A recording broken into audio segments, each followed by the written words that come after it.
He's got a pick.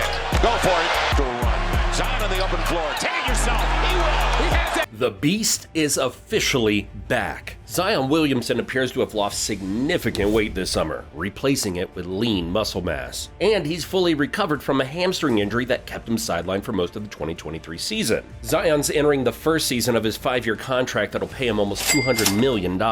So it's clear that the Pelicans executive, David Griffin, still has high hopes for the young superstar. Griffin recently said something that lets you know he's on Zion's side no matter what. I think what has been important to him is that he just has to build championship habits. And after that, what is said about you will take care of itself. And I think he's starting to embrace that more and more. I think it's very challenging when you roll out of bed bigger, stronger, and faster than everybody else your whole life to understand that all of the people that are telling you, hey, you're gonna need to do these things to have longevity, are telling the truth. And I think that he has realized that now. Basically, he's saying that Zion is finally starting to understand that if he wants to play basketball and make an impact, he has to start taking better care of his body and overall health. As we all know, he has missed 37% of his games due to injury since he's been in the NBA. Coming out of high school, everyone was in awe of his supreme athleticism and physical gifts. The LeBron James comparison was at an all-time high when it came to figuring out who was the greatest prospect of all time. Although, I think it's safe to say that Victor Wembanyama might have the upper hand over Zion in that debate now. Nonetheless though, what exactly does Zion being healthy mean for this team and to the NBA? To answer that question, we have to dive deep into his game and his teammates to figure out how they stack up to the best teams in the Western Conference. And we've got to start with his finishing ability. Although he only played 29 games last season, he ranked first over Giannis and LeBron James in shots in the restricted area, which is in the paint. His efficiency was off the charts, shooting 69% on 12 attempts per game in that area. As we've seen over the past season, paint and mid-range dominance are the formula for winning games and championships. The Denver Nuggets had the best paint scorer in the NBA in Nikola Jokic, and look at what he can do to teams in the post. No one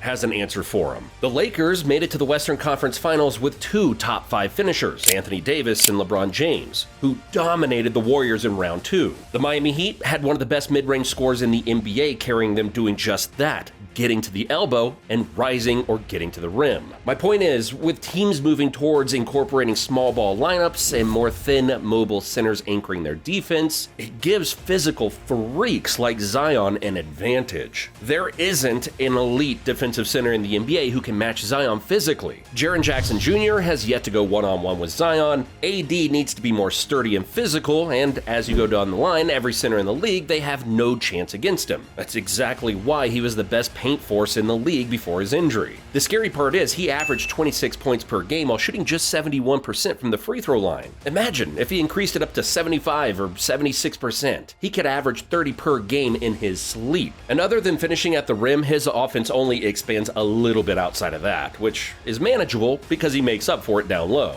But his most underrated quality is his passing. He averaged 4.6 assists per game last season and averaged 3.7 a year prior. He already has great chemistry with his teammates, who play well off of each other. It could be better due to them not playing many games together, but you can see it. They have a roster full of non-selfish players who are used to playing off of stars. Zion's defense, though, is an area where he needs to show improvement. The Pelicans were one of the better defensive teams in the NBA last season, ranking 6th in defensive rating behind the Chicago Bulls and Milwaukee Bucks. Zion has strength, physicality, and mobility, but consistently needs to put it together. He kind of reminds me of Julius Randle on defense. They have so much potential due to their physical strengths, but their effort and overall defensive understanding are sometimes underwhelming. His commitment on defense this year is a must because with CJ McCollum and Brandon Ingram in the starting lineup, they're already at a disadvantage. So if Zion doesn't step it up, they might not be a top 10 defense like they were last season without him. But speaking of Brandon and CJ, Zion feels good about the three of them becoming one of the best trios in the league, and he said this: "You got CJ McCollum, then you got Brandon Ingram, then you got me. The first day of training camp was the first time we stepped on the court together. As the scrimmage went on, it was just like boom, boom, boom, boom, boom, boom, and I'm like, oh man." And he's right. While they probably won't be the best trio in the NBA, there is no doubt that they can't be in the top 3 or 4 when healthy.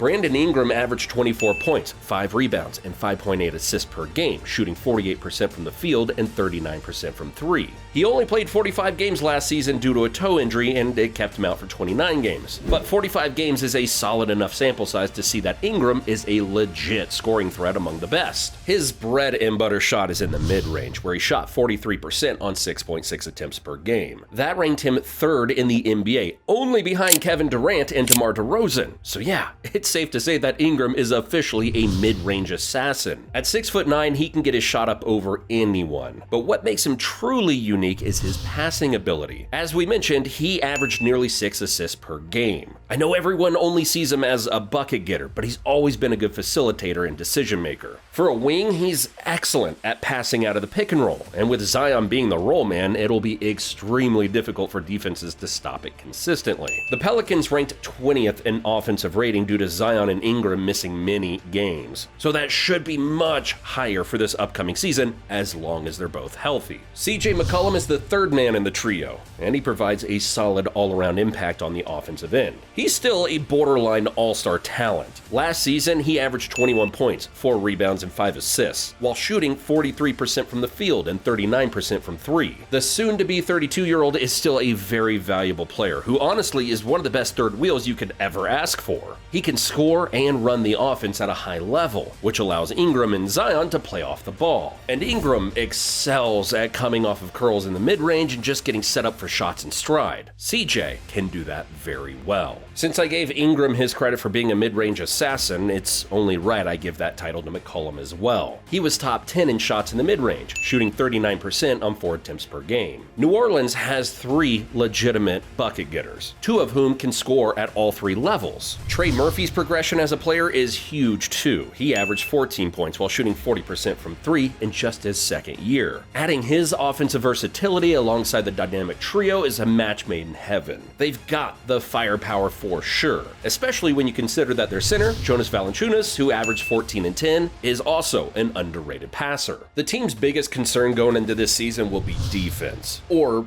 at least that's what everyone is saying. But as we mentioned earlier, they were the 6th ranked defense last year. Their starting 5 is extremely long. Outside of CJ McCollum, everyone else has a 6'10" plus wingspan. They can deter shots from both the interior and perimeter. And let's also point out that they have 4 individual high-level defenders: Herb Jones, Jose Alvarado, Najee Marshall, and Dyson Daniels. Herb Jones was snubbed from the all-defensive team for a 2nd straight year, although he was in the Defensive Player of the Year conversation at a certain point of the season. Yeah, he's that good. Having a terrific lockdown defender in Herb Jones is a luxury for the Pelicans. The trio can dominate on offense, while Herb clamps the opposing team's best player all night. It's perfect. And Alvarado is a pest whose energy will be contagious, especially in the playoffs. Marshall is one of the most underrated defenders in the NBA. His great ball pressure and overall effort will be needed. And then Daniels is the Pelicans' secret weapon on this end. The 6'8" guard can defend 3 to 4 positions on a nightly basis. He is a true off-ball pest and disruptor. All in all, the team's success lies on the broad shoulders of Zion Williamson. If he stays on the floor and puts up the great numbers we've all seen that he can do, then the Pelicans will be a force in the Western Conference. Hopefully, Zion can keep his head in the game